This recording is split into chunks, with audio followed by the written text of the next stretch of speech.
നമസ്കാരം. കർക്കിടക മാസ അനുഷ്ഠാനങ്ങളുടെ പ്രാധാന്യത്തെപ്പറ്റിയാണ് നാം ഇപ്പോൾ പറയാൻ പോകുന്നത്. ജൂലൈ മാസം 17-ാം തീയതി ചൊവ്വാഴ്ച കർക്കിടക മാസം 1-ാം തീയതിയാണ്. രാശിചക്രത്തിലെ 4-ാമത് രാശിയും പ്രപഞ്ച പൂർവിക സ്ഥാനവും കൂടിയാണ് കർക്കിടകം. സൂര്യൻ കർക്കിടക രാശിയിൽ സഞ്ചരിക്കുന്ന ഒരു മാസ കാലഘട്ടമാണ് കർക്കിടക മാസം. കർക്കിടക മാസം എല്ലാവിധ ആത്മീയ അനുഷ്ഠാനങ്ങളുടെയും പ്രാധാന്യം വർദ്ധിക്കുന്ന കാലഘട്ടമാകുന്നു.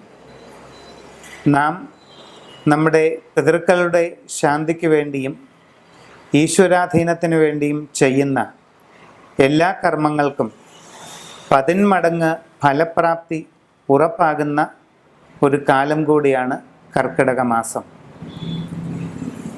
നമ്മുടെ എല്ലാം ജീവിതത്തിൽ ആഗ്രഹിക്കുന്ന രീതിയിലുള്ള ഉയർച്ചയും പുരോഗതിയും ഐശ്വര്യ അഭിവൃദ്ധികളും ഉണ്ടാകുന്നതിന് അത്യന്താപേക്ഷിതമായ ഒരു വസ്തുതയാണ് പൂർവ പരമ്പരയുടെ അനുഗ്രഹം എന്നത്.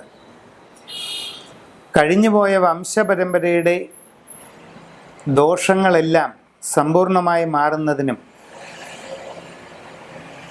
മരണാനന്തര ശ്രാദ്ധകർമ്മങ്ങൾ അപൂർണമായി നിൽക്കുന്നുണ്ടെങ്കിൽ അതിൻ്റെ ന്യൂനതകളെല്ലാം പരിഹരിച്ച് ജന്മജന്മാന്തരങ്ങളിലെ വംശപരമ്പരയ്ക്ക് സായുജ്യ പദവി ലഭിക്കുന്നതിനുമായി ഉദ്ദേശിക്കപ്പെടുന്ന പ്രധാനപ്പെട്ട അനുഷ്ഠാനങ്ങൾ കർക്കിടക മാസത്തിൽ ചെയ്യുന്നത് വളരെ സവിശേഷമായ കാര്യമാണ്. അത്തരം ആചാരങ്ങളിൽ ഏറ്റവും പ്രമുഖമായിട്ടുള്ളതാണ് സത്യനാരായണ ബലി. പിതൃക്കളുടെ മുഴുവൻ പിതൃവായി മഹാവിഷ്ണുവിൻ്റെ വിശ്വരൂപമായ വിരാട് പുരുഷ രൂപമായ സത്യനാരായണ സ്വാമിയെ ആവാഹിച്ച് പൂജിക്കുക എന്നതാണ് പ്രധാന ചടങ്ങ്. ഗീതോപദേശ സമയത്ത് അർജുനൻ്റെ മുമ്പിൽ ഭഗവാൻ പ്രകടിപ്പിക്കുന്ന വിരാട് പുരുഷ രൂപമാണ് സത്യനാരായണ മൂർത്തി എന്ന സങ്കല്പം. മഹാവിഷ്ണുവിൻ്റെ വിശ്വരൂപമായ ഈ സത്യനാരായണ സ്വാമിയെ ഗൃഹത്തിൽ പത്മമിട്ട് ആവാഹിച്ച് സമഗ്രമായി പൂജിക്കുകയാണ് വേണ്ടത്. ഇതിന് മുന്നോടിയായി പ്രാഥമികമായി വിഘ്നേശ്വര ബലി എന്നറിയപ്പെടുന്ന ഗണപതി പൂജ നടത്തുന്നു. വിഘ്നേശ്വര ബലിയിലൂടെ സമ്പൂർണമായ ഗണപതി പ്രീതി വരുത്തിയതിന് ശേഷം സത്യനാരായണ പൂജയിലേക്ക് പ്രവേശിക്കുകയാണ്.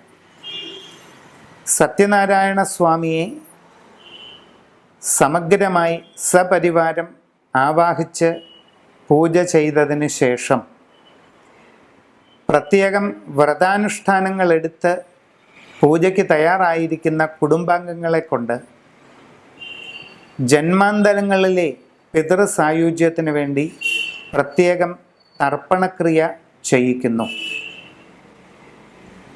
കുടുംബാംഗങ്ങളെ കൊണ്ട് പ്രത്യേകം മന്ത്രങ്ങളും പ്രാർത്ഥനയും ചൊല്ലിച്ച് നടത്തുന്ന ഈ തർപ്പണക്രിയ പൂർത്തിയാകുന്നതോടുകൂടി സത്യനാരായണ ബലി എന്ന ചടങ്ങും സമ്പൂർണമാവുകയാണ്.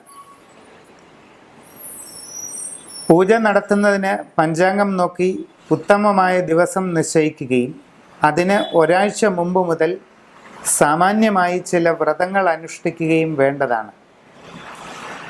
ശരിയായ വ്രതാനുഷ്ഠാനത്തോടുകൂടി ശുദ്ധമായ മനസ്സും ചിന്തകളുമായി സത്യനാരായണ ബലി സ്വന്തം ഗൃഹത്തിൽ നടത്തുന്നവർക്ക്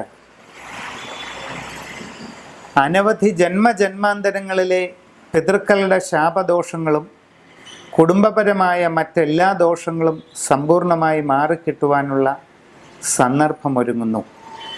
അതുമാത്രമല്ല, പിതൃക്കൾ പ്രസാദിക്കുന്നതിലൂടെ മനസ്സിൻ്റെ ആഗ്രഹങ്ങളെല്ലാം പൂർണ്ണമാവുകയും ജീവിതത്തിൽ എല്ലാ വിധത്തിലുമുള്ള ഐശ്വര്യ അഭിവൃദ്ധികളും ഉണ്ടാവുകയും ചെയ്യുന്നു. ആയതിനാൽ ഈ വരുന്ന കർക്കിടക മാസത്തിൽ നിങ്ങളെല്ലാവരും അവരവരുടെ ഗൃഹങ്ങളിൽ ശരിയായ വൈഷ്ണവ താന്ത്രിക സമ്പ്രദായ പ്രകാരം സത്യനാരായണ ബലി എന്ന വിശിഷ്ടമായ ചടങ്ങ് നടത്തുന്നതിലൂടെ സകല ഐശ്വര്യങ്ങളും നേടിയെടുക്കുവാൻ ഇടയാകട്ടെ എന്ന് പ്രാർത്ഥിക്കുന്നു. നമസ്കാരം.